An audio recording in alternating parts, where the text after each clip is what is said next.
আমরা ফেরেশানে পড়ে যেতেছি কাঠের মধ্যে কোন কাঠগুলা ব্যবহার করবো। এই যে আপনাদের কাছকে দেখাবো, এই যে হোলাকরি মাল অ্যাভেলেবেল আমাদের দেশে ব্যবহার হচ্ছে, কিন্তু ব্যবহার হচ্ছে যে হোলাকরি মালগুলো কোনগুলা ব্যবহার করবো। এই যে দেখছেন এই হোলাকরি মাল, এই অলরেডি এই ফুল সার, এই সারগুলা ফুল ব্যবহার করবে। ফুল সার মালগুলা বানাইলে আপনার দীর্ঘ অনেক বছর বয়স দিবে, অনেক টিকসই হবে হোলাকরি মাল। এটা তো অলরেডি এই হলো সারই মাল, আর এই হলো হোলাকরির বার। এই বার মালগুলো আপনারা ব্যবহার করবেন না, দেখবেন অনেক দিন। তাইলে যদি সারগুলো ব্যবহার করেন অনেকদিন টিকসই হতে থাকবে। আর এই বারগুলো সাদা কাঠগুলো আপনারা ব্যবহার করার চেষ্টা করবেন না, এই ফুল সারগুলো ব্যবহার করবেন, দেখবেন অনেকদিন মাল টিকসই হবে, অনেক বয়স দিবে। দেখবেন হোলাকরি মাল অনেকজনের প্রায় আমাদের বাংলাদেশে ব্যবহার করছে হোলাকরি মাল প্রায় লোকে।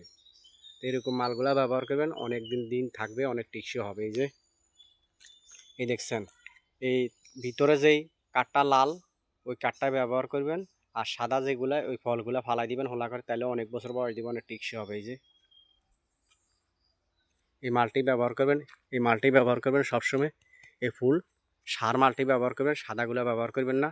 এই সাদা কাঠটি ব্যবহার করবেন, সাদা কাঠটি ব্যবহার করলে অলরেডি গুনে খাইয়ে নেবে কিছুদিন পরে। ক্যারাস্তালির ওষুধ দিলেও কাম হবে না।